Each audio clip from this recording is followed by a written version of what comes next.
Welcome to let's maths. आज का आपका क्वेश्चन है a train running at a certain speed takes 20 seconds to cross a single post and 50 seconds to cross a bridge. Which of the following statements is correct about the length of the bridge. एक निश्चित गति से चलने वाली train को single post को पार करने में 20 सेकंड और एक पुल को पार करने में 50 सेकंड लगते हैं। पुल की लंबाई के बारे में निम्नलिखित में से कौन सा कथन सही है? राइट तो चलिए आप सबसे पहले हम इसको सॉल्व करते हैं। A train running at a certain speed takes 20 seconds to cross a single post. Right, जब एक सिंगल पोस्ट को एक ट्रेन क्रॉस कर रही होगी, इट मीन्स उस केस में जो डिस्टेंस होगी वो ट्रेन की लेंथ के इक्वल होगी। तो ट्रेन की लेंथ हम एक्सज्यूम कर लेते हैं यहाँ पे।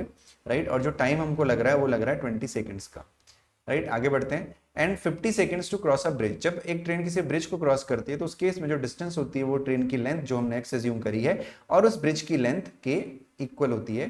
तो क्रॉस अ ब्रिज यानी single post 50 seconds to cross a bridge. तो एक्स प्लस ब्रिज को मैं बी से यहाँ पे दिखा देता हूँ और जो टाइम लग रहा है इसमें वो कितना लग रहा है? 50 seconds का लग रहा है।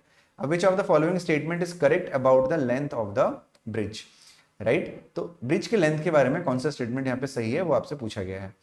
तो पहला स्टेटमेंट है 1.5 times the length of the train. Okay, 2.5 times the length of the train, 30 meters more than the length of the train can not be determined. तो यहाँ पे जो आंसर आपका जाएगा वो, अब हमें एक्स और बी में एक रिलेशन बनाना है। तो चलिए पहले ट्राई करते हैं कि क्या एक्स और बी में कोई रिलेशन बन सकता है क्या, क्योंकि दोनों ही केस में ट्रेन की स्पीड सेम है। तो speed equal to distance upon time, it means x by 20, और यहाँ पे भी डिस्टेंस अपॉन टाइम होगा यानी एक्स प्लस बी बाई 50। तो अगर हम ध्यान से देखें तो 50 से 50 कैंसिल आउट हो जाता है, और अगर हम क्रॉस मल्टीप्लाई करते हैं तो ये हो जाता है 5x is equal to 5x is equal to 5/2x रहने देते हैं इसको, is equal to x plus B.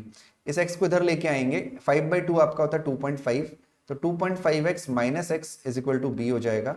2.5 में से आप 1 को माइनस करेंगे तो आपका आ जाएगा 1.5x, 1.5x is equal to B. तो अगर आप ध्यान से देखेंगे तो x आपने ट्रेन की लेंथ एज्यूम करा था और b आपने ब्रिज की लेंथ को एज्यूम किया था।